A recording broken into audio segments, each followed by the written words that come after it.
So I was watching some YouTube videos yesterday, and I saw a pretty good one. It was about why you should get a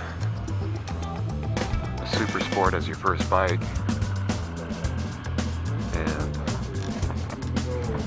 And the guy that was doing the video, he basically, his point was that if you get too small of a bike, you're just going to get bored with it over the summer, and then you're going to lose all this money, and you're just going to have to buy the big bike anyway, so why not bite the bullet, buy the big bike. He did it. He actually got a Hayabusa, and he hasn't been killed yet, so you should too. And he said that what's nice about that bike is he can go race other cars or he can go slow. So that was kind of his reasoning behind doing it. And, you know, to each their own. If if that's what your goal is in the end, is to race other cars and to be dumb and, you know, be a jackass, then man, you should definitely buy the fastest, most dangerous bike that you can find. But you're probably getting into riding motorcycles for the wrong reason then. And the way I see it is, you know, just like anything, if you want to get into something, you're going to have to, it's going to take a little time for you to know your way and to find out what you really want and what you're really comfortable with. And that's the main thing, is to find something that you're comfortable with. So if you're getting into motorcycling and you want to acquire your own bike, hopefully you already have your license, your motorcycle license, and if you don't, that's the first step you should do, because that'll give you some sort of reference on what type of bike, or at least bikes that are out there, because you will have probably ridden one to get your license, whether that be a friend's bike or, I don't know, maybe a relative's, or like what I did, I used a bike in an MSF course, which was a Suzuki 250, and that was a good point of reference on what size bike fits me right, and, you know, how I fit that bike, how the speed of the bike, you know, felt, and what I wanted in a bike. And because when I was first getting my motorcycle license, all I thought about was getting a Honda CBR 600 double R, so Supersport, because I love the look of the bike. The bikes are so nice looking, and I've always liked them, and I thought, you know, that's the bike I want to get. Just love it. Beautiful bike. Still love that bike. It's just so pretty. So then, you know, I went down to my local motorcycle dealer, and I started sitting on bikes, and I could tell immediately that this bike had a completely different seating position as the little Suzuki I was riding on. And man, I don't know, I just couldn't see myself doing it. I just wasn't very comfortable. I have longer legs, and that bike just was not for me. It had a more forward aggressive seating position, and it was just completely different from what I was used to. So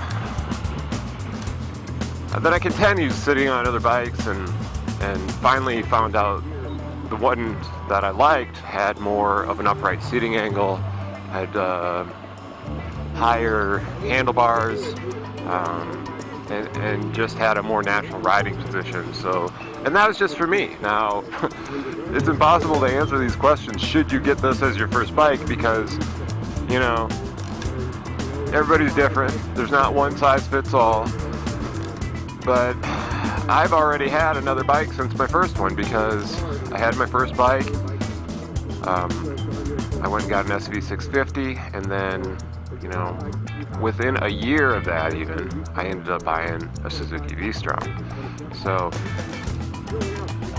you know, I think if you're going to do it smart. Don't buy something brand new for your first bike. Don't get something that's in, you know, pristine shape, because when you're learning, you're going to make mistakes.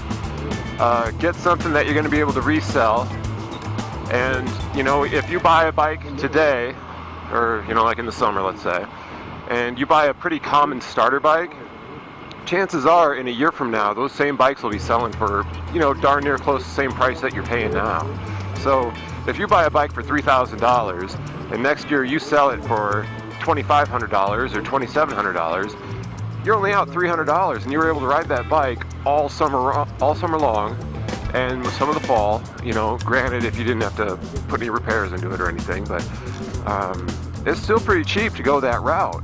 Now, like this bike I have, I bought this bike brand new, and I know for a fact if I sell this bike, I'm going to lose, you know, at least $1,000 on it, just because it's brand new.